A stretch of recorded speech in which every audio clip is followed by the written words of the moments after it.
Muchas gracias. Esto es Desde el Congreso y en esta ocasión tengo mucho gusto en participar con este grupo de diputados, con la diputada, para comentar algo que, bueno, es algo de reciente, iba a decir reciente creación, pero no es una creación, es una transformación, que es la actual Secretaría de Cultura. Este es un nuevo entorno administrativo, gubernamental, de una serie de esfuerzos que el Estado y el gobierno han hecho a lo largo de muchos años a través de instituciones como el Instituto Nacional de Bellas Artes, el de Antropología e Historia, el Consejo Nacional para la Cultura y las Artes y todas las otras entidades administrativas, estatales, municipales, federales, que tienen que ver con la creación, con el pensamiento y con algo tan difícil de definir, pero tan fácil de comprender como es la cultura. Dicen, vamos a ver si ustedes participan de esa creencia, que México es un país de una alta cultura, que tiene cultura en todo, en su gastronomía, en su historia, en su arqueología, en sus manifestaciones estéticas, en su coreografía, en su escultura, en su pintura, en fin, todo eso. Pero realmente en el mundo contemporáneo, quién sabe si los mexicanos seamos todo lo cultos que creemos que somos. Ahora hasta nos quedamos sin embajador en la UNESCO. Después de mucho tiempo de no tenerlo, tuvimos uno que duró 6 meses y se me hicieron muchos. Pero, en fin, vamos a platicar con ustedes. Yo les quiero pedir que nos hagan una aproximación al tema cada uno de ustedes, que se presenten para que los conozcan, de quienes no los conocen en el público, empezando por usted, diputada, primero las damas, y nos digan cuál es su aproximación al tema, y a lo largo de estos siguientes 50 minutos seguiremos conversando sobre qué es la cultura, qué es la Secretaría de Cultura, qué se puede pedir, qué se puede esperar. Por favor. Muchísimas gracias por la invitación, gracias a mis compañeros también por estar el día de hoy aquí. Y bueno, soy Cristina Gaitán, diputada federal por el PRD, integrante de varias comisiones que tienen que ver con las culturas, particularmente con la de Derechos Humanos, y lo señalo porque en la Comisión de Cultura hemos planteado en diferentes momentos y a partir de la creación, como ya lo ha señalado, de esta Secretaría, la necesidad de ver la cultura y plasmarla así en una ley, que también es un pendiente que tendremos como diputados en esta legislación, la cultura como un derecho. Ya nuestra Constitución lo consagra, los derechos culturales como derechos humanos, y esa es una parte importante, dejar de ver la cultura como un privilegio, como algo que solamente algunos pueden acceder, sino verlo como una necesidad del ser humano para el desarrollo, para el crecimiento, para el aprendizaje, el empoderamiento. Y la Secretaría de Cultura se crea el año, ya casi vamos a un año de creación de esta Secretaría, con la intención de tener una estructura fuerte y consolidada que nos permitiera llegar a una política cultural también fuerte, que se pudiera plasmar en diversos momentos y tiempos de la política pública en México. Teníamos un consejo para la cultura y las artes, el CONACULTA, y en mucho dependía de quién era el titular, de quién estaba al frente, de por qué, cuáles eran los motivos o los gustos o la cercanía que tenía con las diferentes artes para que se le diera un toque. Nosotros vamos desde el PRD por una Secretaría de Cultura fuerte, pero sobre todo que esté acompañada por consejos en sus diferentes niveles responsables de las áreas, para que acompañen una política cultural que trascienda a la persona al frente del área, no solamente sea un tema relacionado con los gustos o disgustos de quien está al frente. Nosotros Muy bien. tenemos que ir en eso. Diputado, pues por nosotros favor. diríamos a un año de la creación de la Secretaría de Cultura que el balance es muy malo. El gobierno no le ha dado resultados en esta materia a la gente, y lo digo tomando los propios argumentos del gobierno federal. Hace un año el secretario de Educación vino a esta Cámara de Diputados a decirnos que querían crear una Secretaría de Cultura porque la cultura en México había sufrido de lo que él definió una trampa burocrática, que al no tener la jerarquía de secretaría, al no estar en la mesa de las decisiones, no se le había dado el peso y la importancia que la cultura demanda y que merece en un país como el nuestro. Pero hoy lo que nos viene a decir el gobierno en su proyecto de presupuesto de egresos es que si algo no es prioridad para este gobierno es la cultura, porque trae un recorte de 30% para todo el sector cultural y la Secretaría de Cultura trae un recorte de 35% en su presupuesto comparado a lo último que ha ejercido Conaculta. Tantos millones, ¿no? Sí, prácticamente 5,000 millones de pesos, que aparte, por ejemplo, el fondo base para los estados y municipios se reduce en un 100%, el tema del cine, por ejemplo, en un 30% en promedio, programas muy importantes para la cultura de este país vienen con muchas disminuciones. Claro que hay un contexto general de recortes presupuestales, pero no todos los recortes vienen en la proporción que viene. Yo creo que lo que está atrás es un cambio de modelo. México transitó por un modelo cultural de alta inversión que prácticamente tomamos de la tradición francesa y ahora cada vez más, y lo vemos con las propuestas que se están discutiendo, con los estímulos fiscales, se está trasladando este modelo a un modelo en el que la inversión privada es la que va a determinar la cultura en México, que creo que es una muy mala noticia para los mexicanos. Nosotros debemos de dar la pelea por no perder esta característica del Estado mexicano, que es una característica de alto compromiso con la cultura. Muy bien, muchas gracias. Vamos, por favor, de aquí para allá, diputado. Bueno, muchas gracias. Mi nombre es Juan Antonio Meléndez Ortega, soy diputado del Partido Revolucionario Institucional por el Estado de Chihuahua. Y primero que nada les saludo con mucho gusto, asimismo a mis compañeros diputados, a mi compañera que ya tuvimos la oportunidad de recibirla por allá en Chihuahua, que es su casa. Tuvimos precisamente un foro destinado a un tema cultural, esos foros que se hicieron el año, o en este caso el primer periodo de esta legislatura, encaminados precisamente a ir nutriendo poco a poco, ¿verdad? Y obviamente ir buscando la forma de armar o de forjar precisamente la ley que va a regir, vamos, esta secretaría.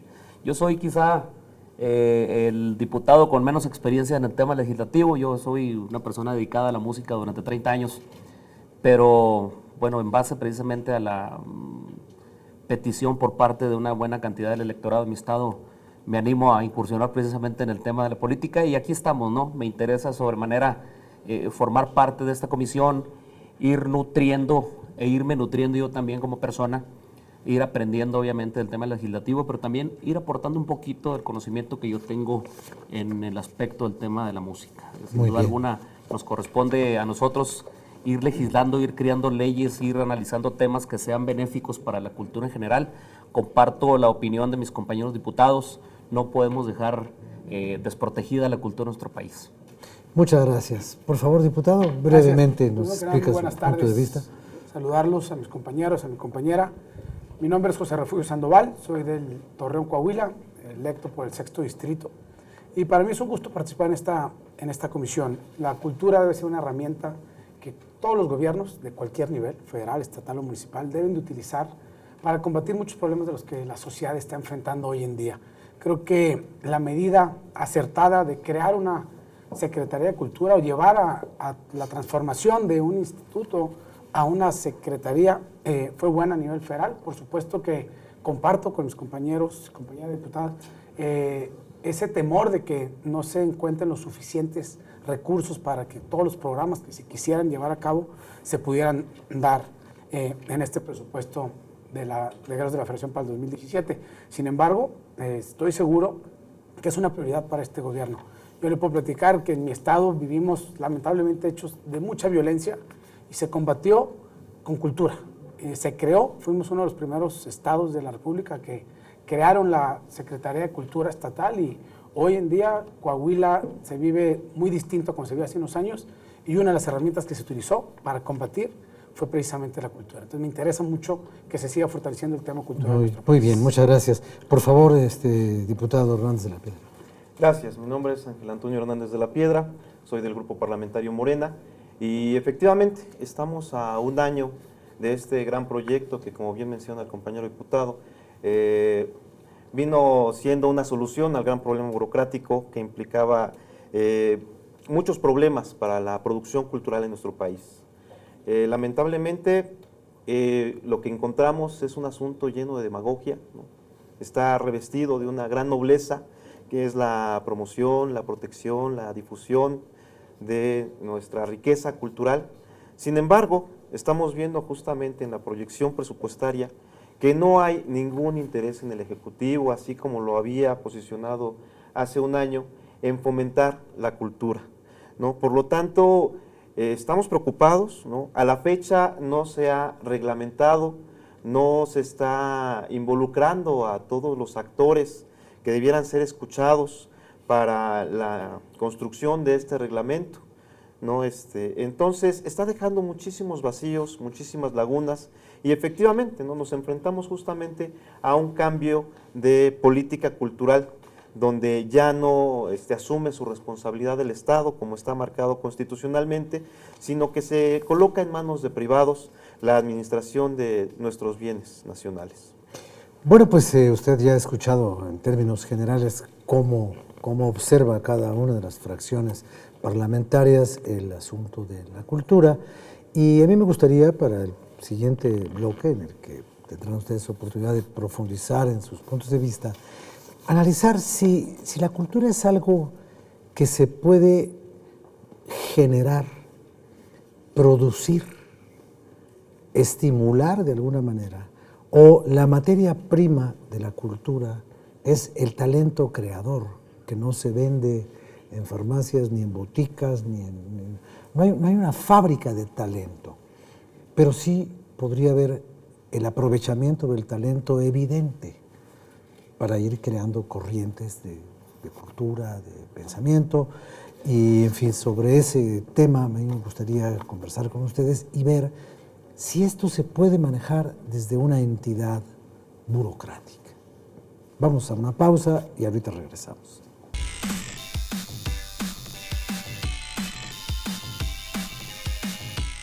El Centro de Estudios de las Finanzas Públicas de la Cámara de Diputados convoca al Premio Nacional de Finanzas Públicas 2017 para proyectos que busquen expandir las fronteras en el campo de las finanzas públicas. El premio al primer lugar es de 150,000 pesos. La recepción de proyectos concluirá el 3 de abril del 2017. Para mayor información, visite el sitio www.cefp.gov.mx. Cámara de Diputados, 63ª Legislatura.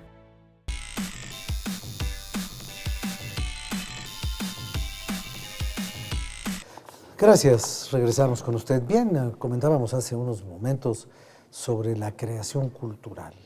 ¿La cultura es algo que se genera espontáneamente o la cultura es algo que se produce de manera dirigida? Por ejemplo, ¿habría habido renacimiento sin los Médicis? ¿Habría podido pintar Miguel Ángel sin Lorenzo? Porque por otra parte, la vida económicamente resuelta de Paul Gauguin le permitía todo menos pintar. Se fue de su casa, abandonó a su familia, se fue a pudrir a los agujeros de la excavación del Canal de Panamá, terminó en Tahití y pintó las mejores obras del impresionismo francés. ¿Cómo se hace eso? Todos los escritores tienen que ser Carlos Fuentes para no ser Edgar Allan Poe. Todos tienen que estar cobijados por el gobierno, estimulados, con embajadas, o dejamos que el artista sufra y produzca y nos regale sus cosas. ¿Cómo está esto? Porque yo, la verdad, no entiendo. A ver, por favor. Bueno, si me permite, mi punto muy particular de ver las cosas, son varias cosas las que encierran el éxito de un artista. Yo creo que uno de ellos, obviamente, es la calidad. Hay una gran cantidad de artistas en todos los aspectos que obviamente deben de traer un poquito de natos, ¿no? Vamos, la sensibilidad, no hay una escuela que le enseñe. Yo creo que eso es sumamente importante. Y en la cultura, en cualquier ámbito se tiene que aplicar la sensibilidad para que la gente que la está recibiendo, obviamente la pueda sentir. Y en ese caso es importante para nosotros poder analizar y observar a las gentes que tienen la calidad cultural, en la pintura, en el teatro, en la danza, en el cine, en la música, y obviamente buscar la forma de que haya un apoyo por parte del gobierno. Y otra parte tan importante que es la suerte, hombre. A veces hay artistas que tienen un excelente talento y que desafortunadamente se les invierte dinero y ahí están. Yo me acuerdo de un paisano suyo, dormía en el suelo, abajo de la escalera de la escuela de San Carlos, y no tenía para comer. no tenía dónde vivir y hoy es el artista mexicano con mayor proyección internacional en la historia de México, con esculturas monumentales en más de 40 países del mundo. Gabriel Said hizo un ensayo hace unos años Lo que se gasta en la cultura, ¿no? de la cultura libre. Y él dice, la cultura libre es el centro sin centro de la cultura. La cultura no nace en los palacios de gobierno, no nace en las oficinas del Estado. La cultura nace libre y en la sociedad. Y pone como ejemplos históricos, además de los que usted ha mencionado, a Erasmo de Róterdam, que era un hombre independiente del Estado, también por su tradición familiar, o a Gutenberg, por ejemplo, que desarrolló la imprenta. Y yo creo que efectivamente que la cultura sucede en todos lados. Quienes creen que una visión centralizada de la cultura es posible, pues no parten de este hecho de que la cultura es un fenómeno que sucede en cada parte, en cada comunidad, en cada territorio, y que lo que hay que hacer es facilitar. El Estado tiene que ser un estimulador constante de la actividad promotor, cultural, un y aparte un facilitador. defensor de los derechos. En eso coincidimos nosotros con la visión que plantea la diputada Cristina Gaitán. Por eso creemos que el Estado está faltando esa responsabilidad en México. No en todos los casos. Nosotros acabamos de inaugurar el festival más importante que se haya hecho de cultura en Guadalajara con el gobierno municipal de Enrique Alfaro. Creo que es un esfuerzo que va en la dirección que nosotros planteamos: formación de públicos, descentralización de la cultura y sobre todo eso, poner a los hombres, a las mujeres en contacto con su sensibilidad, que es lo que les permite desarrollar. O sea, favorecer, dice usted, diputado, favorecer las condiciones que... O sea, haciendo una imagen, pues es como si el talento fuera una semilla y el gobierno pues, tuviera que echarle agua y buen suelo para que creciera algo ahí, ¿no? Claro. Yo coincido con mis compañeros. A ver, creo que la labor, el trabajo que tiene que llevar a cabo el gobierno es llevar la cultura a todos los rincones de nuestro país. El talento está ahí, el talento se puede nacer con él o se puede trabajar o moldear ese talento. Y es donde decía aquí Tony, pues que lo importante es que tengan acceso a esos cursos, esos talleres, a ese acceso a la cultura para que podamos tener nosotros esos talentos que se necesitan en el país. El talento está ahí. Yo no coincido en el tema de que el gobierno tenga que ser el responsable único de fomentar la cultura. Debe ser un proveedor de herramientas para que, lo repito, la cultura llegue a cada rincón de nuestro país. Pero no va a ser el único responsable de que eso suceda. Creo que la sociedad se tiene que involucrar, tiene que estar participando activamente. Y bueno, hicimos un ejercicio aquí para crear lo que decía la diputada, esta ley que necesitamos tener para que entonces sí funcione como queremos que funcione la cultura de nuestro país. Se hicieron 10, 12 foros, 10 foros en diferentes ciudades de nuestro país, donde hubo participación de diferentes actores del tema cultural, y estamos enriqueciendo precisamente esa iniciativa que está presentada y que tenemos que lograr que traiga o que esté impregnada del sentir de todos y de todas las mexicanas. Creo que hay mucho por hacer, pero tenemos que sumar esos esfuerzos, no dejarlo nada más como una responsabilidad del Estado, aunque es un derecho que tenemos los mexicanos en nuestra Constitución, en el artículo 4, pero tenemos que participar todos. Hay un libro muy impresionante de un hombre más impresionante que su propio libro, que se llama Arthur Koestler, que se llama Los Sonámbulos. Y ese libro trata de explicar que hay una falsa separación en poner la cultura, por un lado, la cultura derivada de las disciplinas humanísticas y artísticas, ¿no? Y por el otro lado, la ciencia. Él dice que todo lo que pasa por el cerebro humano es la cultura. La cultura vista como tecnología, vista como herramienta, la tecnología vista como disfrute estético. Y bueno, ¿qué sería de un saxofonista? ¿Qué le habría pasado a Stan Getz si el señor Sax no inventa el saxofón en una fábrica de instrumentos musicales, ¿no? O si no se inventa el pianoforte, porque a un rey no le gustaba cómo sonaba el clavecín. Entonces, como que los mexicanos hemos separado mucho, ¿no? El Consejo de la Cultura estaba cuando estaba el Consejo de Ciencia y Tecnología, y creemos que las carreras humanísticas van por un lado y las carreras científicas van por el otro, y no podría esta Secretaría de Cultura juntar las ideas en una sola gran corriente de pensamiento, de construcción? A ver, es que el diputado estaba ya... después el diputado, después usted. Bueno, aquí finalmente cuando hablamos sobre manifestaciones culturales, manifestaciones artísticas, pues es un acto sensible, ¿no? Que tiene una multiplicidad, justamente, ¿no? Ahí radica su complejidad. No podemos tampoco reducirlo a un asunto de si es responsabilidad absoluta del Estado o un privado, un mecenas puede participar en el fomento de la creación, ¿no? Porque finalmente, históricamente, han estado involucrados todos en el asunto de la creación, de este acto sensible que está diseñado para diversos tipos de sensibilidades, ¿no? Aquí nosotros estamos preocupados particularmente también por el asunto de la identidad, ¿no? Porque muchas veces dentro de toda esta suerte de aparatos, de avalanchas, podríamos, y puedo parecer algo exagerado, ¿no? El imperialismo cultural, ¿no? A través de las nuevas tecnologías, donde recibimos únicamente cierta perspectiva, olvidamos de pronto nuestras raíces, ¿no? Y definitivamente es un proceso de apropiación de las condiciones, de las nuevas herramientas en el cual el ser humano convive con su ambiente. Aquí el asunto de la parte de la responsabilidad estatal es justamente pues proteger, ¿no? Finalmente en el modelo que tenemos preciso, ¿no?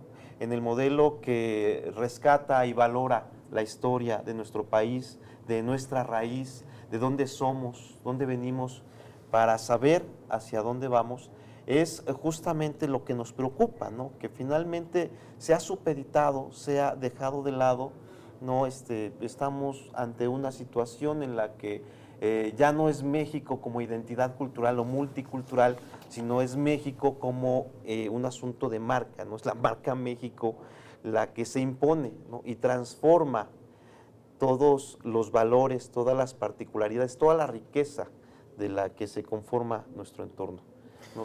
Bueno, pues muy bien. Nos quedan 2 minutos. ¿Quiere usted comenzar? Sí, y muy luego rápido. atropellamos con el corte y luego le sigue. Atropellamos. A ver. Algo importante que tiene que hacer la Secretaría de Cultura es coordinar la interacción entre instituciones, entre creadores, gestores y público. Esa es la tarea principal que debería de tener la Secretaría de Cultura.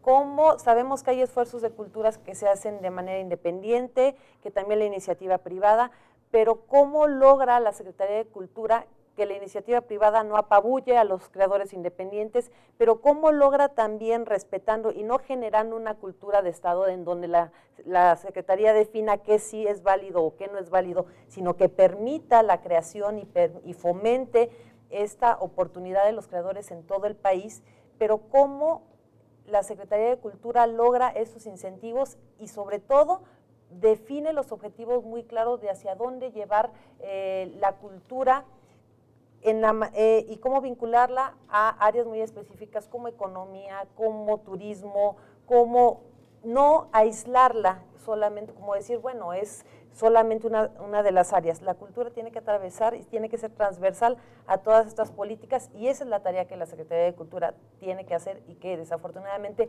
todavía no logramos concretar a un año de su creación. Bueno, vamos a hacer una pequeña pausa y regresamos inmediatamente. Vamos a escuchar a Miguel Reyes Razo con su colaboración y cuando esto termine regresamos para la segunda parte de este panel, de esta conversación de grupo sobre la cultura en México.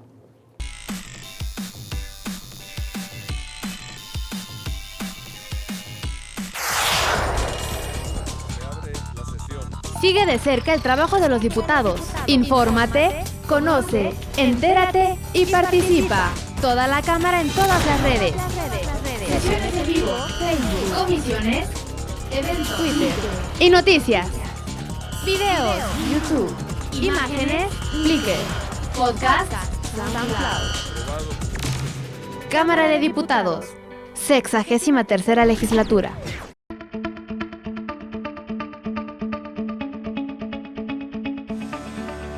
La desaparición física la muerte de Rafael Tovar y de Teresa no solamente enluta a su amplísima, su vasta y muy distinguida familia. Esta familia, los Tovar y de Teresa, y sus ramificaciones, sus amplios, es una genealogía, es un árbol de un tronco formidable, de larga data y de excelentes frutos.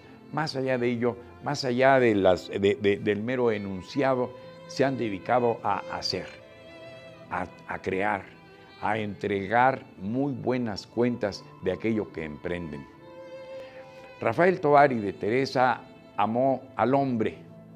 Por todos lados, por doquiera, estaba la presencia de Rafael Tovar y de Teresa, en su amor al hombre, en su distinción por el prójimo, en hacerlo mejor, en contribuir con su esfuerzo, con su aliento, con su constancia y con su acción a mejorar al hombre.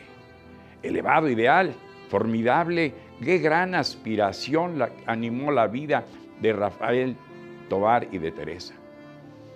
Qué anhelo tan más hondo, más allá de cualquier religión, amar al hombre, procurar su bienestar, ensalzarse a sí mismo, hallarse, encontrarse, descifrarse. Larga, dilatada tarea, llena de confusión, llena de vericuetos, llena de obstáculos que pone el propio hombre para conocer su propia materia, su propia esencia, esa levadura de la que nos habla Rubén Darío cuando se refiere a ello, a la condición humana, en los motivos del lobo, aquel formidable poema de aquel nicaragüense ilustre que también contribuye así al conocimiento en sus grandes prosas profanas, gran obra de Rubén Darío, a que el hombre se conozca. Se conoce el hombre a través de la poesía, de la escultura, de la música, de la literatura, y también en la hechura de un sombrero, y también en la manufactura de un cántaro. Ese hombre que puede con sus manos y sus pies hacer girar un torno y hacer del barro una obra de arte, y una obra perdurable, pues de pintura, de música, de danza, de letra, de imaginación estaba lleno Rafael Tovar y de Teresa, y a eso consagró su vida, a que los hombres disfrutaran a plenitud tantas artes, tantas buenas y bellas artes, para, en contraste, alejarse de todas las malas artes que están también en la condición humana. Por eso deja un enorme hueco en la amistad, en el espíritu que sin alardes, sin desplantes, sin bravuconerías y sin habladas, como solemos decir en buen lenguaje los mexicanos, se dedicó a construir, se dedicó a hacer. Y sin hacer alarde, sin quejarse de si el presupuesto escaseaba o si el presupuesto estaba recortado o si sobraba, y sin derrochar, y sin ser un individuo que se las diera de sibarita o de pedante.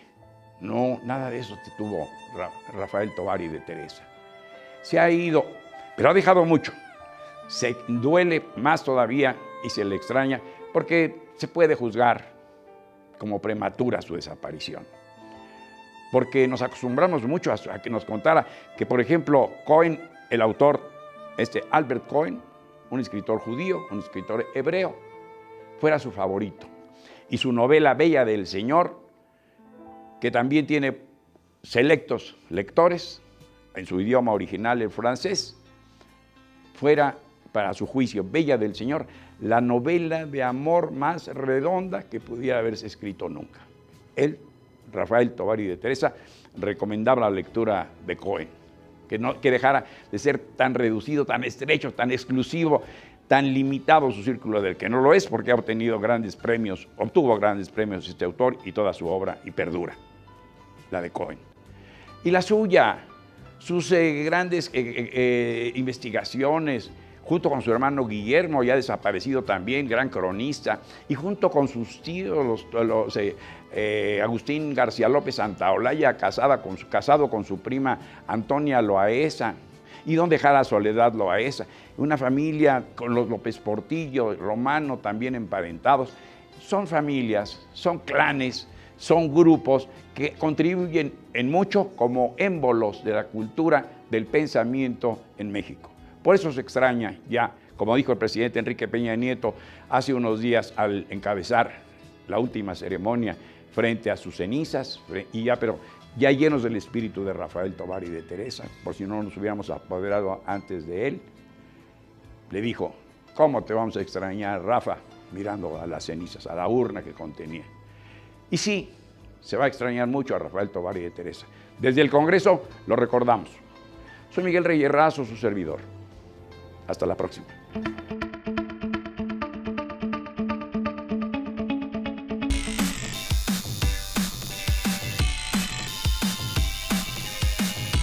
Bien, muchas gracias, Miguel, muchas gracias como siempre. Bueno, pues estábamos comentando los asuntos de la cultura.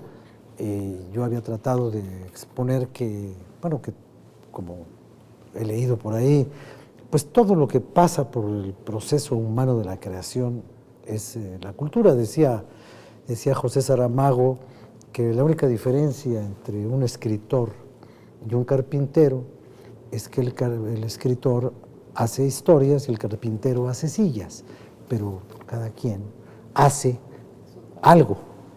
Y la cultura pues es fundamentalmente creación, o también es propagación, también es conservación, también es el respeto por el pasado. ¿En qué momento se juntan la cultura con la historia? Cuando hacemos cultura estamos haciendo historia, o cuando recuperamos historia estamos haciendo cultura, o las dos cosas pasan simultáneamente. Nosotros no podríamos, dejar de ver la historia de las grandes civilizaciones del mundo si no vemos su cultura. Las pinturas, la música, las esculturas, toda esa creación es lo que más referencia nos puede dar de muchos pueblos y de muchas culturas a través del mundo, si hablamos de los griegos, de los egipcios. Claro, eso es algo fundamental. Yo hice esta pregunta como una deliberada provocación para decirle esto. ¿Por qué los pueblos que conformaron las grandes corrientes del pensamiento en la historia de la humanidad son hoy los países más atrasados del mundo? Yo estoy de acuerdo los griegos, con por esa ejemplo. visión, ¿no? Todos pensamos como griegos, pero los griegos viven como mendigos. Y los egipcios, pues, ¿para qué les platico, no? Richard Kapuscinski, que es un periodista muy destacado, decía que se aprende más de historia de la humanidad visitando museos que leyendo libros de historia. Claro que es una simplificación del término, pero y también tiene decía razón. que él empezó su carrera leyendo a Heródoto. Sí, la historia del arte es la historia universal. Pero yo creo que esto se vincula a otro debate que se había abierto, que es la relación entre educación y cultura. Y creo que ahí es otro tema pendiente en México. Yo sí creo que hay una responsabilidad del Estado. No todo es un asunto de la casualidad ni de lo que pasa socialmente. Si no, no habría precisamente países que lideran al mundo en cultura, en ciencia, en desarrollo científico, incluso en el tema deportivo. Claro que hay una correlación entre qué también hace un gobierno o un Estado su trabajo y qué también florecen.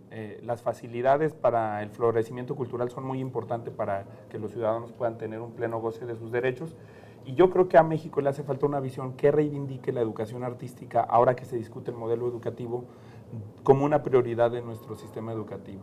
En un país en el que no se le ha dado importancia a eso, se le enseña a los niños a aprenderse fechas de historia, a memorizar respuestas y no tanto a ponerse en contacto con su sensibilidad, como ha dicho aquí Tony, como ha dicho Ángel, que ese es finalmente el principio de la cultura.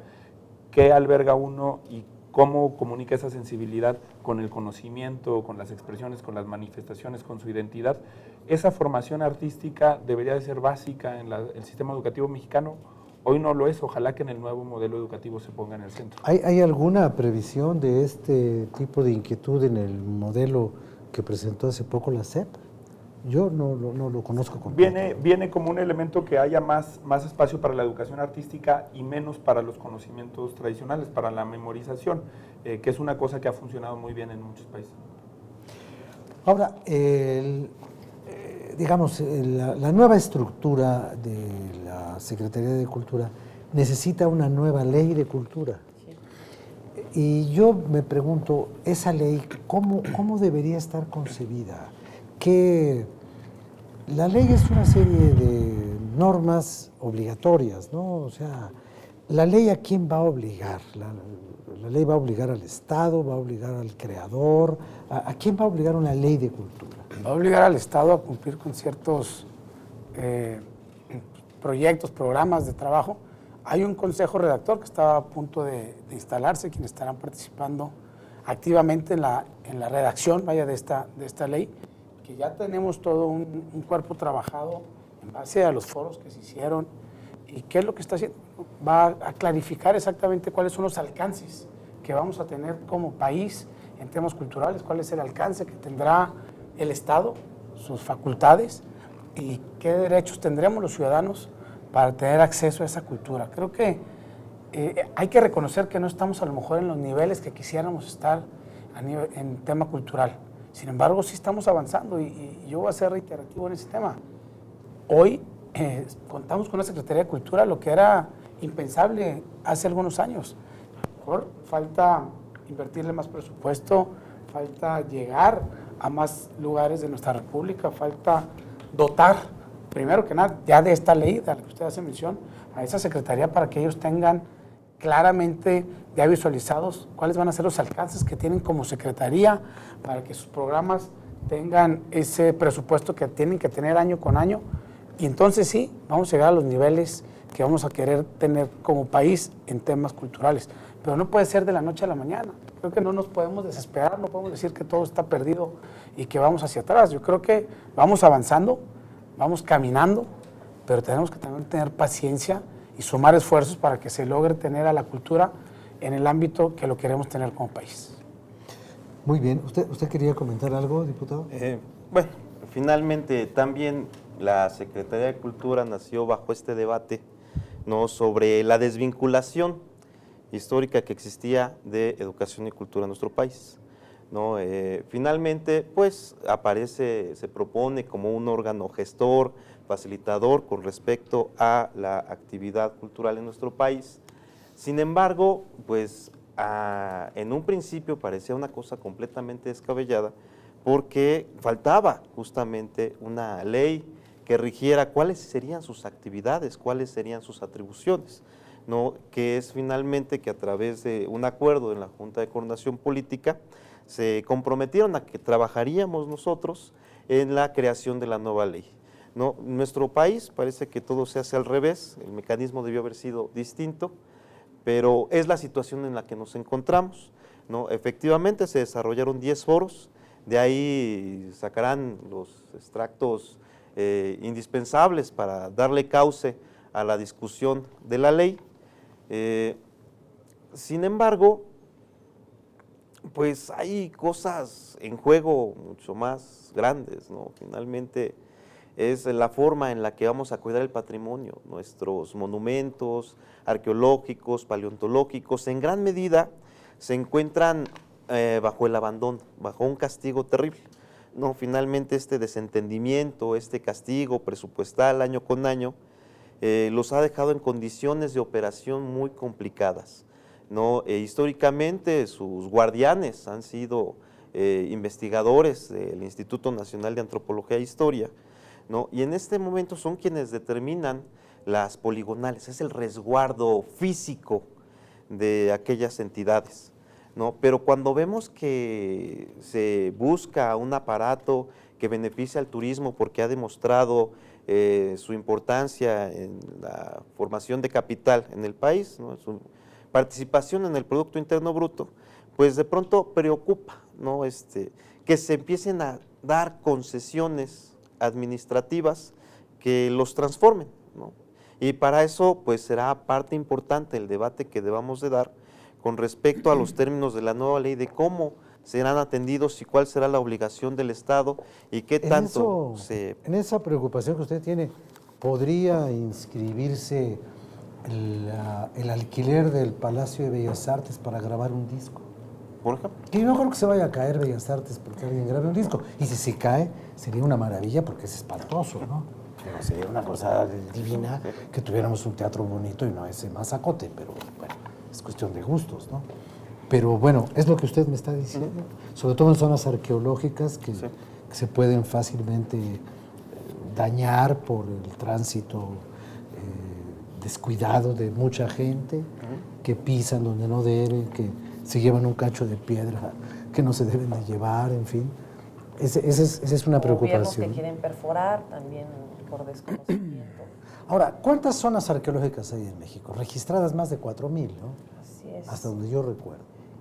Y sobre todo ahí tenemos una grave problema Chiquitas que tendrá y que ver grandes. ahora con cómo viene el presupuesto, porque la capacidad de exploración o de aportar a esas zonas arqueológicas ya abiertas va a quedar casi en el nada. La propuesta que viene ahora del Ejecutivo para el INAH, entendemos los recortes, pero los deja básicamente con nómina y gastos de operación.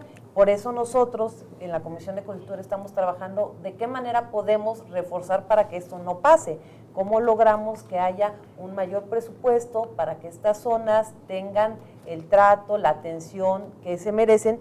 Y algo muy importante en la Ley de Cultura que nosotros debemos de trabajar, que tendremos que estar pensando en una ley que sea transversal en el tiempo, sí en el patrimonio, pero en qué estímulos estamos dando ahora, pero qué queremos para el futuro, para los nuevos creadores y estos niños que ahora quizá no tienen el talento, pero no la oportunidad de acceder a una escuela para educación artística. Y tiene que ver con muchas otras cosas, con derechos de seguridad social a los creadores, también con las obligaciones de las instituciones y sin lugar a dudas es una tarea muy importante, pero que nosotros estamos buscando como Comisión de Cultura, además muy importante que no sea una iniciativa de un diputado, sino precisamente el trabajo colectivo de los redactores, que el equipo redactor, quienes son especialistas, creadores, investigadores, académicos, gestores, dedicados toda su vida al arte y a la cultura de nuestro país.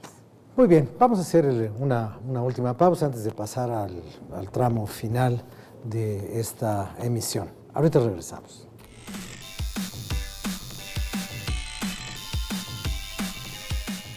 México será la sede de la Cumbre Mundial de Biodiversidad. Por eso, la Comisión de Cambio Climático de la Cámara de Diputados, el Programa de Naciones Unidas para el Medio Ambiente y Fotofestín convocan al concurso de fotografía, biodiversidad y cambio climático. Hay 2 categorías, infantil y juvenil. Participa, tu foto ayudará a concientizar al mundo sobre el gran problema que representa el cambio climático. Hay premios en efectivo para los primeros 3 lugares. Regístrate en www.fotofestin.com. Cámara de Diputados, 63ª legislatura.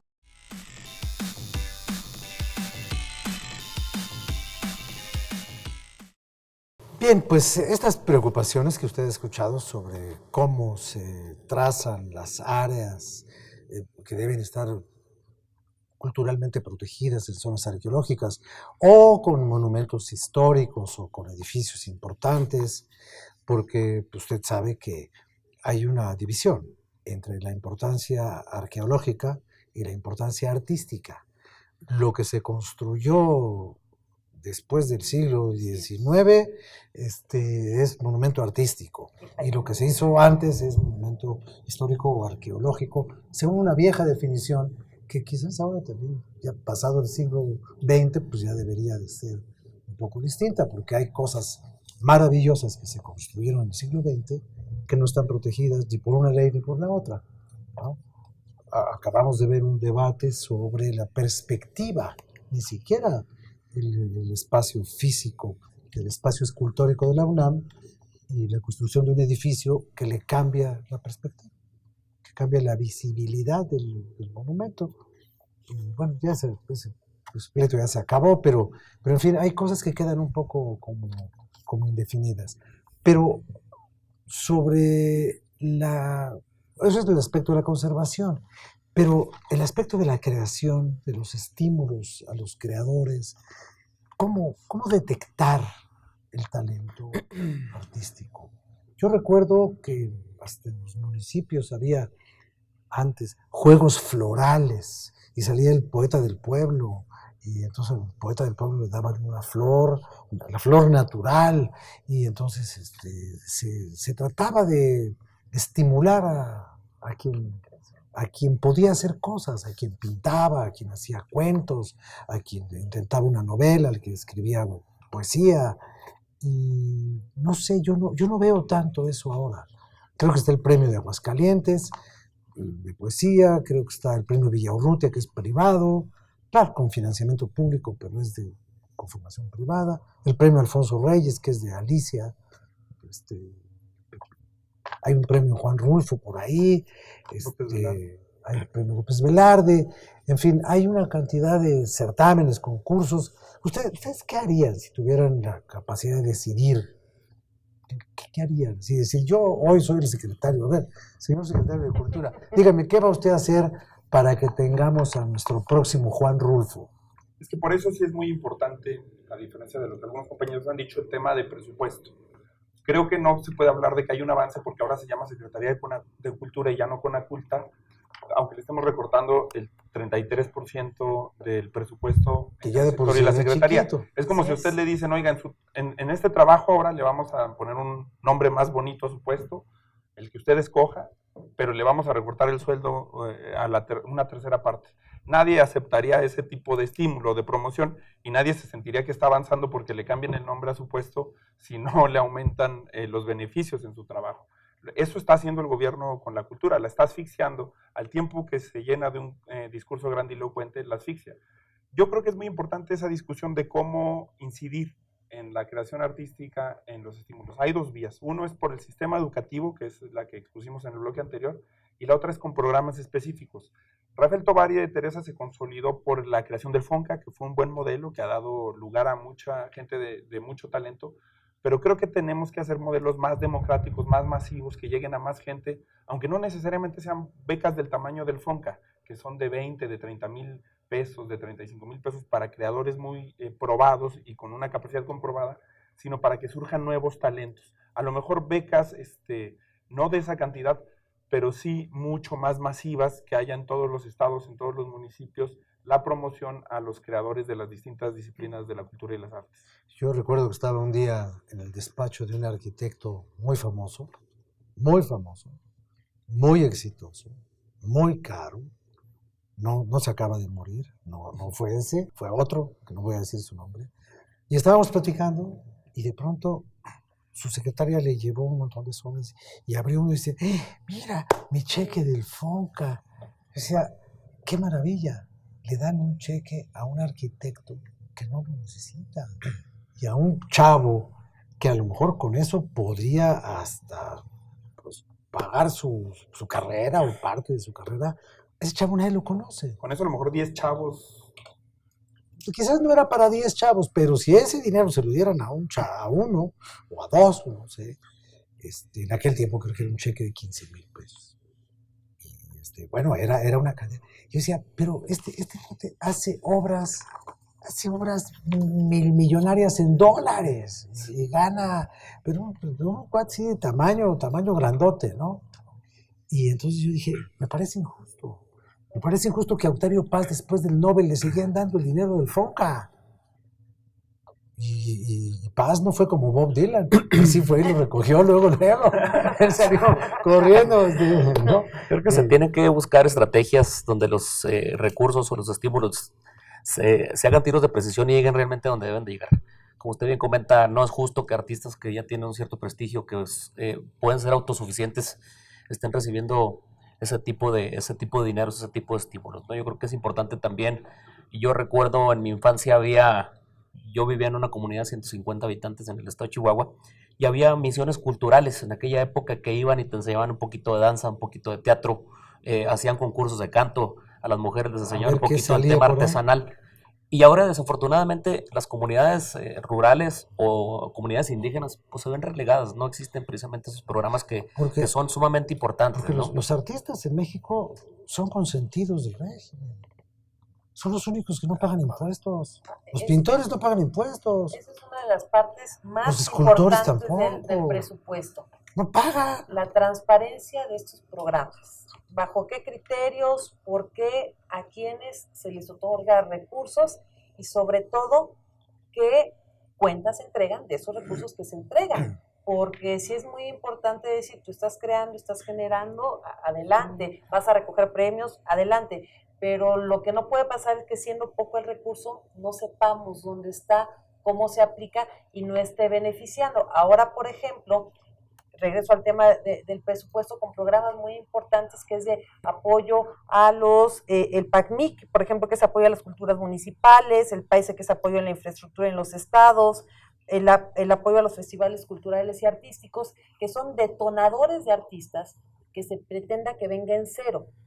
Lo que necesitamos caminar es hacia la descentralización de los recursos y que no sea la Secretaría de la Cultura la ventanilla donde tocan los diferentes creadores para ver si les dan la oportunidad, sino que ellos, en los municipios, en la creación, algo que nosotros, yo particularmente he estado trabajando, que es cómo haces la recuperación de la creación artística desde el territorio. No te los traes a la Ciudad de México a todos. ¿Cómo haces que en Tlahuitoltepec esa orquesta siga generando y siga recorriendo el mundo con la música que produce? No te los vas a traer aquí a Bellas Artes. Tienes que generar estímulos y apoyos para que desde su comunidad detone una movilidad social que permita transformar las comunidades, combatir la delincuencia, combatir la drogadicción y muchos otros males que tenemos en el país a través del arte y la cultura, que sea una opción que vean los creadores, que permita cambiarles la vida.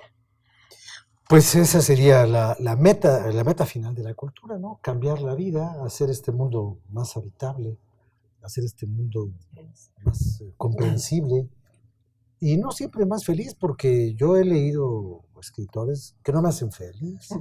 ¿A poco uno termina feliz después de leer a Kafka? Yo no, pero hay que leerlo porque, bueno. Tenemos 3 minutos, ¿quiere usted terminar? Sí, gracias.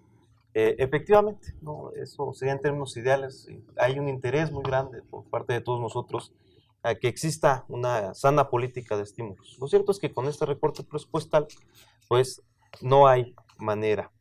Pues lo que estamos viendo, ¿no? Y quiero insistir mucho en esta parte, ¿no? Con esta política presupuestal estamos viendo que no le interesa a este gobierno promover, difundir o proteger la cultura de nuestro país. Más bien están apostando en explotar los estereotipos culturales de México para mejorar la imagen que tienen a un nivel internacional, que les surge muchísimo, y por eso están destinando más bien recursos a espectáculos como Lucía, ¿no? Una producción que no es mexicana, para generar un mercado de alto consumo que no es necesariamente en beneficio de los mexicanos. Un solo ejemplo con la anécdota del arquitecto. ¿Sabe cuál es el proyecto que más dinero le da a la Cámara de Diputados culturalmente año con año? Y el único que no sufre recortes, trátese que Televisión Azteca es el mayor beneficiario. Junta lo que 10 proyectos que le siguen, no junta 10 veces más, por ejemplo, que la Feria Internacional del Libro de Guadalajara, que es la segunda más importante del mundo, o 100 veces más que la Orquesta de Minería, que es una orquesta que tiene categoría mundial. Es el mismo ejemplo del arquitecto. Nada más que esta Cámara de Diputados está arrodillada frente a esos intereses y no frente a los intereses generales de la cultura. Bueno, pues ya escuchó usted cómo se reparte el billete, el dinero, que es en donde finalmente terminan todas las discusiones. Mire, cualquier discusión que usted tenga en la vida, ¿sabe dónde termina? En el dinero. Especialmente si la tiene usted en su casa, el dinero, ¿no? ¿Qué? El dinero. Maldito dinero. Maldito dinero, pues sí, pero no podemos vivir sin él. Pues no, que nada vale, ¿verdad? Pero bueno, pues yo le agradezco mucho que nos haya usted acompañado. Gracias a ustedes, diputados, y ojalá que algunas de estas reflexiones a usted le hayan sido de alguna utilidad. Gracias, con permiso.